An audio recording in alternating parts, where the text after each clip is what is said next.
Well, it finally happened. The refusal to be extradited in the charges of murder for Shanna Gardner-Fernandez. Well, the refusal ran out. And from Washington State to Florida, she got on a plane and went because Florida Governor Ron DeSantis has signed an extradition order for her. Since she wouldn't just simply agree to go, she'd go eventually.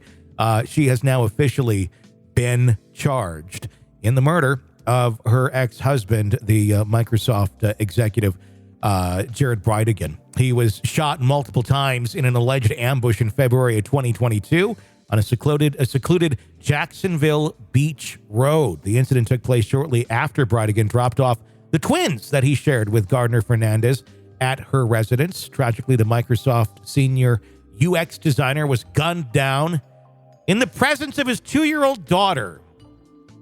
Yeah, who was in the car seat in the back of the car. Luckily, she was 2, and hopefully there'll be no recollection of any of this. The chilling act was committed in an area surrounded by dense trees with no security cameras to record the heinous crime. He was lured to his death. For the murder to happen in that specific area, it's clear someone had planned it. There are no cameras or houses there, just trees and a one-way street, expressed Christian Bridegan's widow in an interview with the DailyMail.com. The 61-year-old hitman, Danny Tennant, previously a tenant of Gardner-Fernandez's current husband, Mario Fernandez Saldana, admitted to the murder. Tennant disclosed that he had been contacted by Saldana Fernandez for the crime.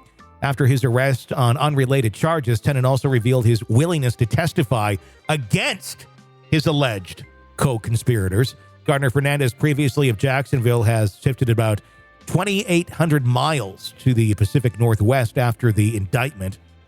Yeah, she flew away and got the hell out of town. Oh, I don't know if she thought, like, maybe you can't extradite me from Washington? Did she think it was like another country?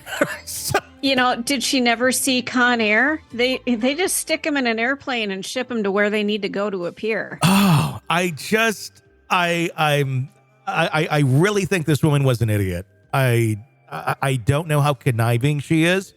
I think she's just an idiot because this just seems so amateur hour, if you will, it does. When it comes to a murder. And I mean, that sounds like a weird, horrible thing to say, but it's true. We see so many cases. This just totally seems like amateur hour. You hire this guy that you don't really know that well, and you don't know if he's going to flip on you. He flips on you.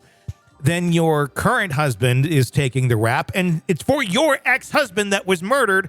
Somehow she stayed free for God knows how long, 6 months at least, and then they finally brought the charges against her, which we knew would happen at some point in time. I don't know. I mean, if you're going to kill someone and you watch a little bit of Dateline or listen to our show a little bit or any podcast a little bit about crime, that would not be a very foolproof way of carrying that out. And obviously, it was not.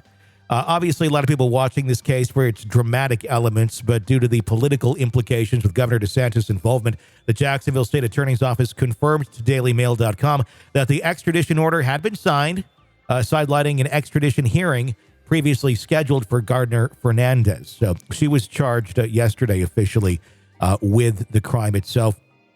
Gardner-Fernandez's association with her new husband, Mario Fernandez Saldana, and the ensuing dramatic transformation in her behavior raised a lot of eyebrows among acquaintances. Yeah, this is an interesting tell on her behavior and just what a different person she kind of turned into, it seems, with Mario Fernandez Saldana. Once known as a straight-laced individual, she evolved into someone significantly bolder, even shocking a tattoo parlor staff in 2015, requesting that she gets her genitals pierced. Oh. Yeah.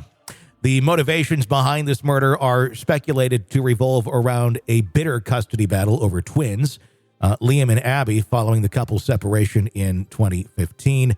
Kristen Bridegan expressed her sentiments regarding Gardner-Fernandez's arrest, stating, "There is satisfaction in knowing that the person I believe was the driving force behind this doesn't get the privileges that she already took from Jared. I trust the prosecutors to make the best decision for the case, and if that is the death penalty, then we support that." trial for Gardner-Fernandez is set to resume in Florida on October 5th. And this is for the husband right now. The case, of course, going to continue to attract a lot of attention. We'll keep covering it for you right here. I want to say congratulations to Kristen Bridegan, the wife of Jared, now the widow of Jared, for having self-control. Because if this had happened to me and I knew damn well who did it and who was behind it, which we all knew the whole fucking time, beyond the new husband and the friend, you knew that the ex-wife had something to do with it. I don't know that I would have been restrained enough not to go to that house. That would be a tough exercise in restraint, wouldn't it? The only thing that would keep me back, and is probably what kept her back, is the fact that she's mom to a bunch of kids. And his kids. And her kids. Yeah, but what kind of mom? Well, Kristen is a good mom. Kristen is the one she's the good one. She's the good one, yes. So she was there for her kids, and you can't go get arrested for murdering someone if you want to continue being a good mom, no matter how justified it may be. You can't do that.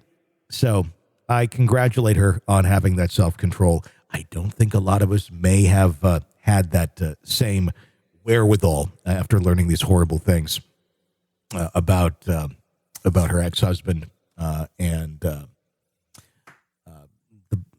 the whole thing. It's just absolutely shocking. What do we know about? Is it Shanna or Shayna? I can't remember. Shanna. Did she come from a family of troubled upbringing? Do we know much about her? Did she come from a very wealthy family? I don't know the answer to that. I honestly don't know the answer to that off the top of my head. But she is someone who really presented herself as, very, oh my gosh, I'm so sad my ex-husband died. This is horrible. We have to find justice and blah, blah, blah, blah, blah. She played a role pretty good.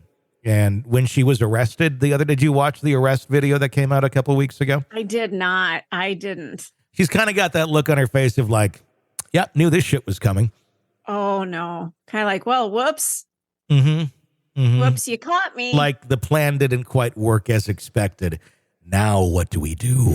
You're locked into the Hidden Killers podcast. Want more? Start binging on all of our true crime podcasts right now through Apple Podcasts and get an ad-free experience when you sign up to be a True Crime Today Premium Plus member exclusively on Apple Podcasts. More of the Hidden Killers podcast dropping soon. Press subscribe now.